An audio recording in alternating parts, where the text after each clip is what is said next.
Fellow Gambians, no one doubts the existence of the coronavirus pandemic and the destruction it is causing to life and economies around the world. You will recall that on 3rd April 2020, in response to the declaration on the pandemic by the WHO, the National Assembly passed a resolution that extended for 45 days the state of public emergency, which I declared on the 26th March 2020 in accordance with Section 34(1)(a) of the 1997 Constitution. At the time, only 2 COVID-19 cases were confirmed in the Gambia, whereas 171 other countries were reporting alarming levels of infections.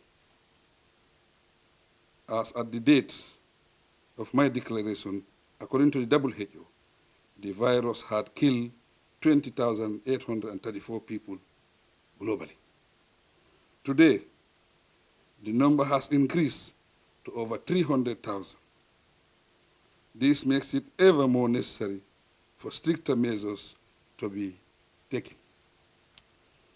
To respond squarely to the situation, my government adopted a number of measures through emergency regulations pursuant to the Emergency Powers Act. The objective for this line of action was to strengthen our efforts to break the chain of transmission of the virus in the country.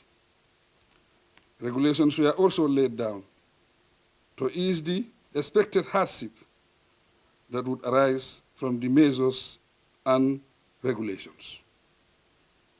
These included the Essential Commodities Emergency Powers Regulations, which seeks to protect the public from price hikes of essential commodities such as rice, sugar, flour, and cooking oil. To ensure adequate food supplies in the country, the export of essential commodities during the state of the public emergency was banned. Other regulations included restrictions on public transportation, open markets, and the closure of non-essential public places were part of the efforts to break the chain of transmission of the virus in our country.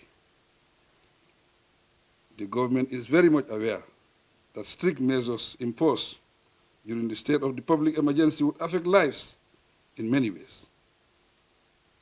But handling COVID-19 is a matter of survival and saving lives first, and not about individual interests.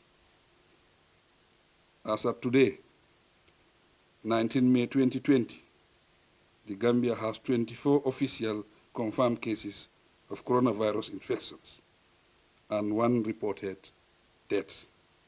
Our immediate neighbor, Senegal, has over 2,400 cases and 25 reported deaths.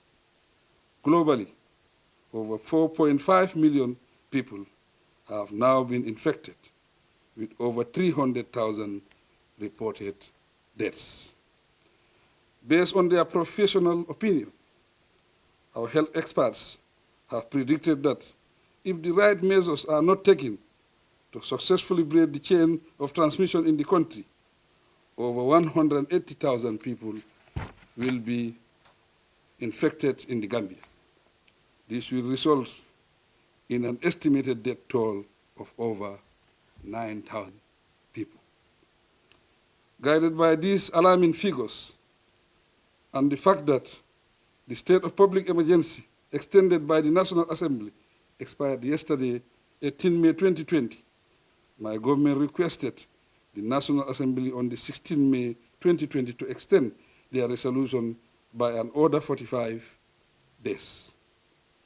The objective for this is to maintain, if not redouble, our efforts to combat COVID-19, which continues to pose a clear danger to our small country. Unfortunately, on the day the government's request for an extension was tabled, the National Assembly resolution failed to carry the votes required to extend the state of public emergency.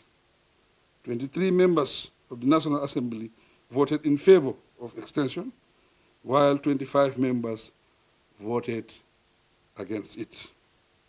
Fellow Gambians, coronavirus knows no boundaries, and it has no respect for any person. It attacks, infects, and kills without regard to status, ethnicity, religion, political, or any other type of association. Without a state of public emergency, there will not be any emergency regulations. Without the emergency regulations, we cannot effectively fight against this deadly virus that threatens our lives and livelihoods. This is the time that we must all come together as a nation and put the interests of the country first and high above politics. This is about all of us as a people, bound by a common destiny.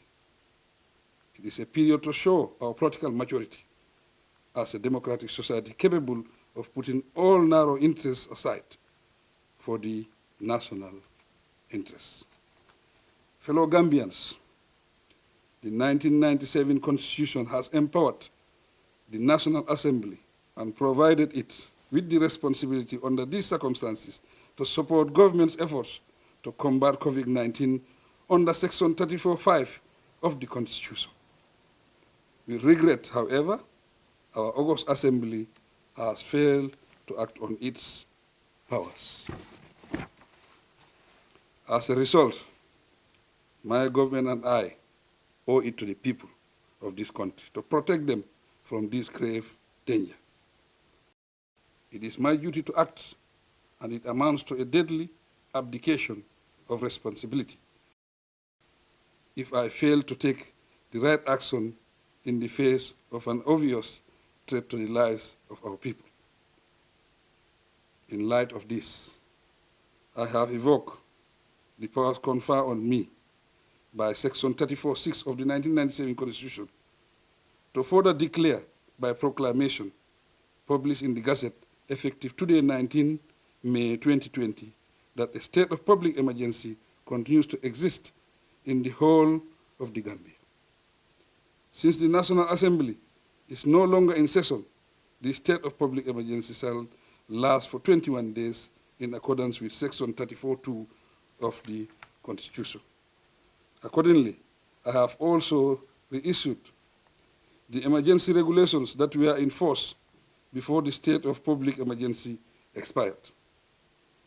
They include the regulations declared on the 26th March 2020 and extended by the National Assembly on the 3rd of April 2020.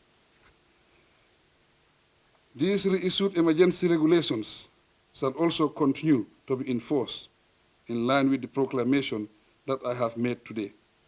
I call on the general public to appreciate that this is in the best interest of the whole nation, and I pray that Almighty God continues to bless and strengthen us as a united people. I thank you for your kind attention.